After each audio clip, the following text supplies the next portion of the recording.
अगर आप bank app, internet banking या क्रेडिट कार्ड का इस्तेमाल करते हैं तो आज की ये खबर आपके लिए बेहद जरूरी है, क्योंकि साइबर ठग अब सिर्फ फर्जी कॉल और मैसेज तक सीमित नहीं है। अब उन्होंने लोगों को ठगने के लिए बड़े बैंकों की वेबसाइट और मोबाइल ऐप के हूबहू नकल तैयार करने का तरीका अपना लिया है। फर्जी बैंक ऐप, नकली वेबसाइट और बैंक सर्विस के नाम पर बनाए गए ऐसे प्लेटफॉर्म के जरिए लोगों को रिवॉर्ड्स पॉइंट रिडीम कराने, क्रेडिट कार्ड की लिमिट बढ़ाने और दूसरी बैंकिंग सुविधाओं का लालच देकर निशाना बनाया जा रहा था। लेकिन अब गवर्नमेंट ने ऐसे साइबर फ्रॉड नेटवर्क पर बड़ा एक्शन शुरू किया है। दरअसल गवर्नमेंट ने गूगल से ऐसे कई fair based web development accounts को हटाने के लिए कहा है, जिसका इस्तेमाल मुख्य सरकारी और निजी बैंकों तथा दूसरे वित्तीय स्थानों की वेबसाइट और मोबाइल ऐप की नकल करने के लिए किया जा रहा था। सूत्रों के मुताबिक गृह मंत्रालय के तहत काम करने वाले भारतीय साइबर अपराध समन्वय केंद्र यानी A4C ने इस संबंध में गूगल को नोटिस भेजे हैं। अब यहाँ सबसे पहले समझते हैं कि पूरा मामला क्या है। साइबर ठगों ने बड़े बैंकों के असली एंड्रॉइड ऐप और वेबसाइट जैसे खरीदने वाले फर्जी प्लेटफॉर्म तैयार किए थे। देखने में ये प्लेटफॉर्म इतने असली लग सकता है कि आम ग्राहक के लिए इनके और वास्तविक बैंकिंग प्लेटफॉर्म के बीच अंतर करना मुश्किल हो गया। इसके बाद ठग लोगों को अलग अलग तरीकों से इन फर्जी प्लेटफॉर्म तक पहुंचाते हैं। किसी ग्राहक को मैसेज भेजा जा सकता है कि उसके बैंक के रिवॉर्ड पॉइंट एक्सपायर होने वाले हैं, किसी को कार्ड क्रेडिट की लिमिट बढ़ाने का ऑफर दिया जा सकता है, वहीं किसी दूसरे ग्राहक को KYC अपडेट कराने, कार्ड एक्टिवेट कराने या किसी बैंकिंग सुविधा का लाभ लेने के नाम पर लिंक भेजा जा सकता है। ग्राहक जैसे ही उस लिंक पर क्लिक करता है वैसे बैंक जैसे दिखने वाले वेबसाइट या ऐप पर ले जाया जाता है। उसके बाद उससे login ID, password, mobile number, card details, OTP या दूसरे संवेदनशील जानकारी मांगी जा सकती है। यही जानकारी आगे साइबर फ्रॉड के लिए इस्तेमाल हो सकती है।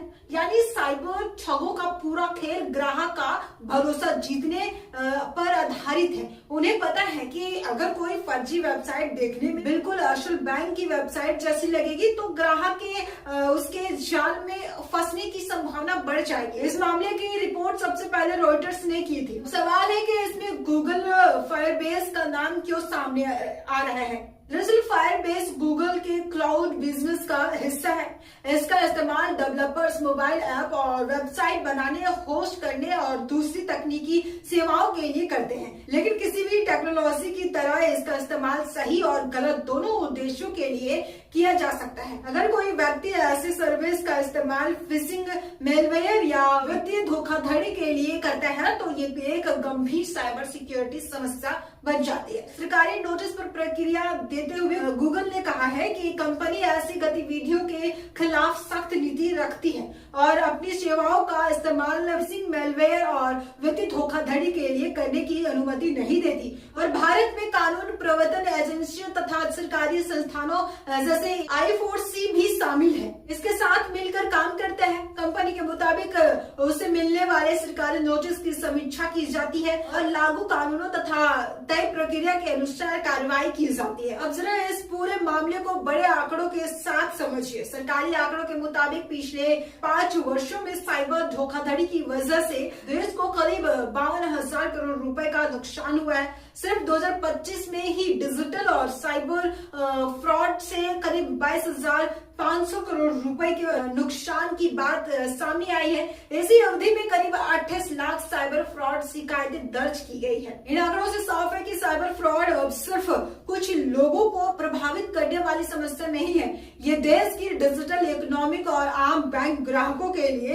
एक बड़ी चुनौती बन चुका है। ऐसी वजह से सरकार के साथ साथ RBI भी डिजिटल फ्रॉड रोकने के लिए सुरक्षा व्यवस्था को मजबूत करने पर जोर दे रहा है। अब बात करते हैं RBI की फ्रॉड रोकने की रणनीति को मोटे तौर पर इसे 3 बड़े हिस्सों में समझा जा सकता है। पहला है ऑथेंटिकेशन और सिस्टम सिक्योरिटी। डिजिटल पेमेंट में ग्राहक की पहचान और लेन देन की सुरक्षा के लिए एडिशनल फैक्टर ऑफ ऑथेंटिकेशन यानी AFA का इस्तेमाल किया जा सकता है। अभी SMS OTP इसका एक आम तरीका है, लेकिन भविष्य में सुरक्षा ऑथेंटिकेशन के दूसरे तरीकों पर भी जोर दिया जा रहा है। इसके अलावा आरबीआई का डिजिटल पेमेंट सिक्योरिटी नियमों के तहत बैंकों और पेमेंट सिस्टम से जुड़े संस्थानों को ग्राहकों और भुगतान से संबंधित डेटा की सुरक्षा के लिए मानकों का पालन करना होता है। इसी दिशा में बैंक.in डोमेन भी महत्वपूर्ण है। इसका मकसद ग्राहकों को असली बैंक वेबसाइट पहचानने में मदद करना है।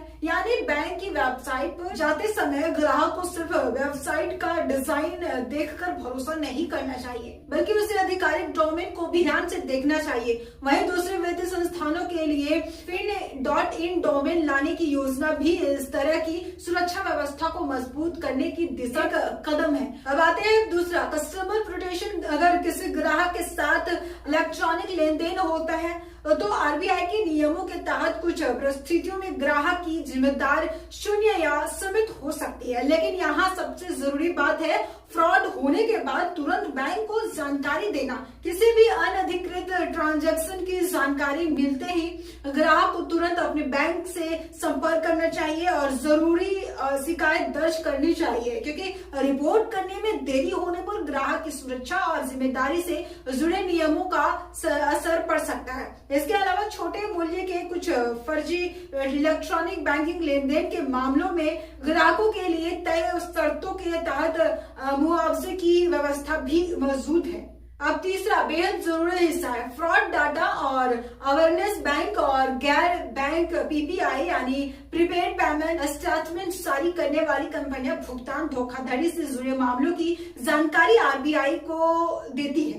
इसके अलावा आरबीआई का बी अवेयरनेस अभियान भी लोगों को डिजिटल पेमेंट से जुड़े आम साइबर फ्रॉड के बारे में जागरूक करने का काम करता है। लेकिन आने वाले समय में फ्रॉड की जिम्मेदारी को लेकर एक और बड़ा बदलाव देखने को मिल सकता है। तो कुल मिलाकर देखें तो गूगल फेयरवेस के जरिए बैंकिंग वेबसाइट और ऐप की नकल करने वाले फर्जी प्लेटफॉर्म के खिलाफ गवर्नमेंट की कार्रवाई ये दिखाती है कि साइबर ठगी का तरीका लगातार बदल रहा है। आज साइबर ठग सिर्फ फोन करके या ओटीपी मांगकर ही धोखा नहीं देते हैं, वे असली बैंकिंग ऐप और वेबसाइट जैसे दिखने वाली डिजिटल कॉपी बनाकर भी लोगों का भरोसा जीतने की कोशिश कर रहे हैं। ऐसे में डिजिटल बैंकिंग का इस्तेमाल बंद करना समाधान नहीं है। जरूरी है सावधानी, सही जानकारी और आधिकारिक प्लेटफॉर्म का इस्तेमाल करने की। और याद रखिए, बैंक कभी भी आपसे फोन मैसेज या किसी अनजान लिंक के जरिए ओटीपी पिन या सीवीवी मांगकर आपकी सुरक्षा नहीं बढ़ाता। तो इन सब बातों को जरूर ध्यान में रखिए।